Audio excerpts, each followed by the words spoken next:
Now, if you were to introduce everyone to Victor, what would you say about him? Oh no. If I was to introduce Victor to everybody, Yeah, Victor is romantic. He loves kids. He's very proud of his son, Zachariah. Yeah. And You might want to mention oh yeah, he has a wife, Kathleen, but wife Kathleen. And Victor has a big family and a big heart, and he loves people. How's good. that? I don't know. That's cool. Thanks, man. I love you too, man. Now, Victor, you've been playing piano since you were 4? Yeah. How did you know that? Or I guess. Did my research. All right. Great. Excellent. It's like Brian Line. And they're like, what? How do you know that? Actually, yeah. My sister was the one taking piano lessons. I kind of picked things out from television and played it by ear. And my father saw the interest, so he said, "Would you like to try it?" Yeah. Totally. And so that grew. I did conservatory piano for a long time, and like Jamie, I loved to sing when I was playing, and I was very shy. Although I loved the arts, I was very shy as a boy, and my father saw that I liked to sing, and you know, soon enough he had me up at, you know, introduced me to my parish priest and said, you know, he has a good voice to sing on Sunday as a cantor. Yeah, that's Like, what's the I'm next like, thing. Yeah. what? And the next Sunday I was up doing psalms, you know, a cappella, not just myself. Wow. And so that frightened me. Yeah. And one day, my friends actually, it was my confirmation. And I grew up in a Catholic church. Yeah. And it was my confirmation, and they wanted me to sing, and I was like, I don't want to sing in front of my friends. I went to sit down after I sang, and the guys turned to me and said, that was cool. And from then on, I thought, yeah, you know, like I could do this. This is okay. You know, I still had my soprano voice at that time, and for a 13 or 14-year-old, you know, that was like not cool. You thought. Yeah. You know, so Until later. Until later, yeah, when all the women are loving it. Yeah, so it developed, and my interest was in musical theater, pop, and rock. So that's where I sang, in musicals and in a rock band. That's how I met my wife. She's a drummer. Oh. And eventually the passion grew to opera. And that passion just took over everything. I focused myself to doing opera. Yeah. We moved to Florence, Italy. When you had a scholarship there, didn't you? Actually, it wasn't a scholarship in Florence.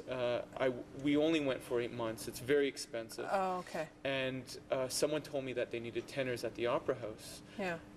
I said, yeah, whatever. I auditioned, and they said, how quickly could you get a visa?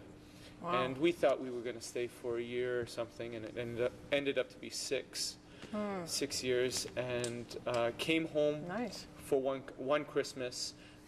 No, not one Christmas. It was before Christmas. I had to do a concert in Toronto, and I heard about the Canadian Opera Company ensemble auditions, and I did it just because I was at home, and it went very well, and they asked me if I wanted to come home, and so that's when it happened. Did 2 years with them, and this project came along, and so it's been quite a ride, like I said before, and this has been the most dramatic of them all. Yeah. Yeah. Now, did you have a mentor in Italy, though? Like, yes. when you were working under... Yes, I studied with a tenor there, Franco Pagliazzi. An amazing voice, a retired tenor. Just old school tenor, like huge, huge sound. Yeah. So it was really interesting learning the repertoire from an Italian and being thrown in to the Italian repertoire on an Italian stage. You know, it was school for me. You know, after I did my degrees, I thought, yeah, I know it, but I didn't know anything until I hit that stage, and being in Italy and absorbing the culture was an amazing experience. Yeah, I'm sure that was really an amazing place to be, to just on many different levels. Yeah, it was quite something. So, was there what was the kind of the greatest lesson that you learned from Franco? Breathing. Yeah. Yeah, definitely, and how to interpret the Italian repertoire.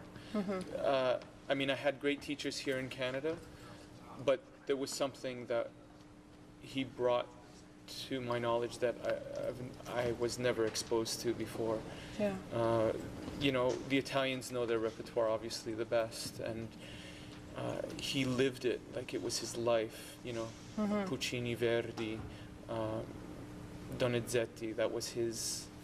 It was ingrained in his DNA. So, just being with him 3 times a week for that longer time was good schooling. Yeah. You know? And you've also you've worked on, or they've played your music on Saturday afternoon at the opera. Wow, she. I'm getting worried now. Saturday afternoon at the opera. Yes, I was with the Canadian Opera Company, and when I first started with the Canadian Opera Company, about 3 days before I arrived, they said, "Would you be interested in singing this role, Luke, in The Handmaid's Tale?" And it was the Margaret Atwood? That's right. It was the Canadian premiere of this opera, and I was creating the role in Canada. So nice. I was like, I don't know. I'll check out I was very ambitious. I wanted to do it. The music was out there, and it was like very difficult. And I said, sure. So I learned it in 2 days, basically. And there was Richard Bradshaw on my first day of the ensemble, like right in front of me. And I was like, but I'm glad. Good training ground. Yeah, I was just kind of thrown into the deep water, and I'm glad because it was an amazing production and an amazing cast, and you know, I learned a lot from it. Now, how would you introduce Remigio Pereira? Oh, Remy. Am I saying it right? Yes, right. Okay, good. Remy. It sounds very dramatic. Remy is like, you know, modern day Don Juan. Awesome. The secrets come out. Thanks, That's a good question. I like that. But honestly, like, again, I know this is gonna sound monotonous going down the line, but you know, a heart of gold and a great colleague. You know, like, all these guys are amazing.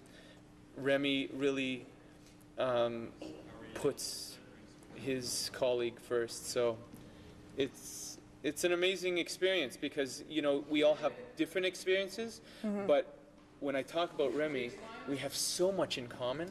Yeah. It's crazy. You'd think we lived the same life. Yeah, it's true. And That's amazing when you find someone like that, though, yeah, isn't it? Because, yeah, and we're not. it's- You know, we get mistaken for brothers like All the time. every day. Yeah.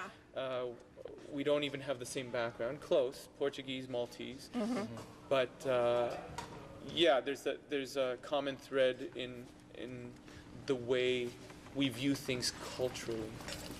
So. Right. And there's also the rock thing going on. Yeah, between we you both two, right? have that experience as well. We both love the same opera composers. You know, the Same tenors. Same tenors. So it's funny because when I walked into the audition for this group, he was the guy before me, Right. and I stopped Wow. and I looked at him and I said, "Man, you could be my cousin." That's weird that he was right before you. Yeah, it I was know, weird. yeah, it is. That's It's true. strange. Yeah. And then I remember talking to Jill afterwards saying, Get him. he sang "No Puede Ser" and Oh, right. Maria. I remember. That was it. Yeah.